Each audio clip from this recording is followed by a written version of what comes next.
Hello everyone and welcome to another video. Today I thought I'd do a little bit of a discussion and a talk about the issues with importing lenses from other regions. Now, if you don't know what a grey import is, basically it's buying a lens, for example, like we have here, which is coming from a different region. Now that other region might be Australia, America, Asia, Hong Kong, possibly Eastern Europe. The problem you're going to experience is with UK customs, or any other country's customs for that matter. What you need to take into account is when a lens gets delivered to you. There is always the possibility, or a very good possibility, they will not have paid any sort of tax, VAT or import duty. Now this is a Mark II, quite a popular 100 to 400mm lens. Now it's retailing at Amazon for about £1,800. Now you can import this from America, from Australia and possibly other regions for £1,200. Now that is a saving. That is a saving of £600, which is quite a massive saving, you would have thought. The only problem you've got is any warranty you've got with this lens is void, in this country anyway. What you would have to do is post this off to whatever country it came from. For example, this has come from Australia. So you would have to post this back to Australia. They would have to repair it, look at it, communicate with you, possibly costing you extra money, because the international calls cost more money. And obviously you've got to pay for shipping there and shipping back. Now, as you can appreciate, something like this is going to cost you a fair bit in shipping charges. And at present, for a camera lens, your import duty is 6.7%, and the VAT amount is 20%. So let's do the maths. This lens costs £1,200, right? Basically VAT is 20% of that. So let's say, for argument's sake, let's say let's say £225, something like that. And then you've got, on top of that, you've got import duty at 6.7%. So the total cost to import this is going to cost £336 for a lens worth £1,200. Yes, that is a big saving if you think about it. If you're saving £600 buying this lens in the UK, half of what you've saved, even if you pay the import duty and the tax, you're going to make a significant saving, over £200 savings. The only problem is, if something goes wrong with this lens and you have to send it to Australia, it's going to cost you probably between £100 and £150 to get it sent there with insurance and back. Keep in mind, most carriers don't cover anything that's got glass in it, so if something goes wrong with the carrier firm, basically your insurance is worthless. So I just want to talk about what would happen if you went abroad with this lens on holiday. You wanted to take this lens to Africa to take wildlife pictures. Great, you might think. The only problem is, you go on holiday, you take your lens, you take lots of pictures, and you come back to your country, and then they say to you, then the import guys say to you, show us the documentation for that lens because we think you've bought that abroad. And if you've got no documentation, you will have to pay import duty on it.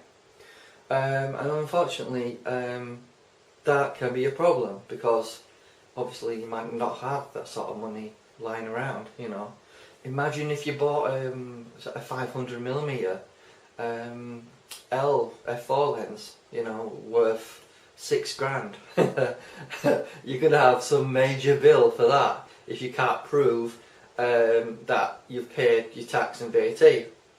What you've got to remember is when you buy a grain pot from one of these cheap companies that sell on eBay, on Amazon, the problem you've got is they're getting the lenses and cameras on a pallet.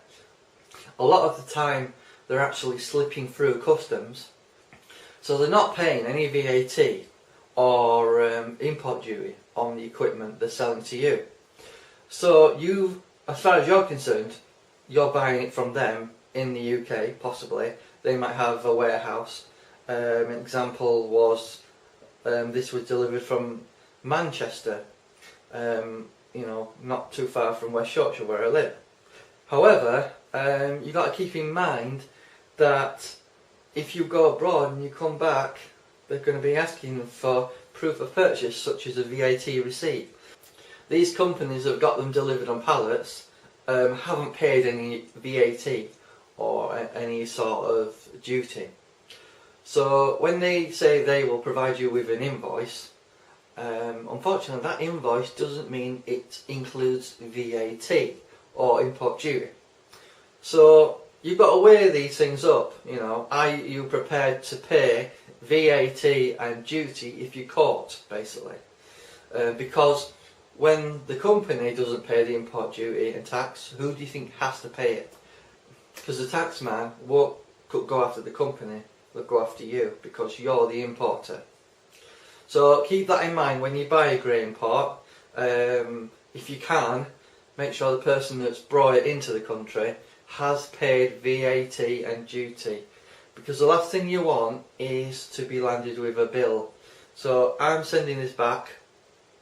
Another thing you have to think about is the warranty.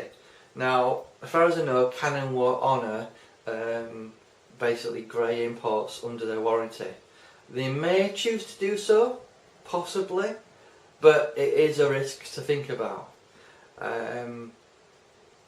You know, it might be worthwhile paying that extra just in order to make sure your warranty will be covered. The reason I'm returning this lens is I feel it's not as good focusing as I thought it'd be, and that's the reason it's going back. But I will think twice next time about buying a grain pot. For example, what you have to be careful about is companies that sell grain pots. Now, obviously there's a lot of importing companies online.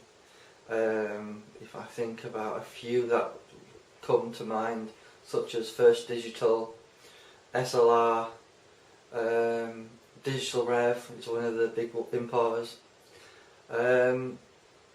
Obviously you know those lenses that are coming into the country are going to be grey imports, but what you probably don't know is bigger companies like Amazon have started to sell grey imports, and I think it started off with the third party marketplace sellers selling the grey imports, but then a few people had got a few grey imports coming from Amazon themselves. There is something you need to know. Canon is probably watching this at present and thinking to themselves, we'll see how it plays out, what happens.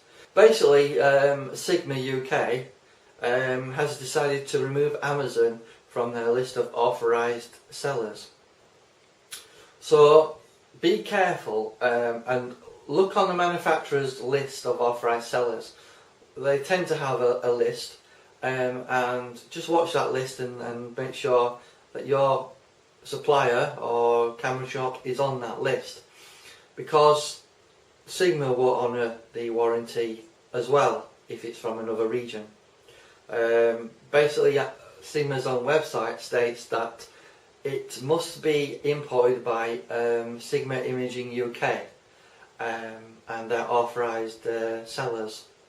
So keep that in mind. No matter what brand it is, Nikon, Canon, Sigma, Tamron, whatever the company is that's supplying lenses, just make sure they're legit, because the last thing you want to basically have to pay is a large VAT invoice and import duty cost, because as far as you were aware, you were buying it from a company that was supplying it from within your own country or within the EU, and then you find out that actually the lenses come from Australia. So be careful, guys. And that's what this video is about, just advising you guys to be careful, because the last thing you want to do is have a large bill come from Customs and Excise demanding you pay this for the import. Thanks for watching.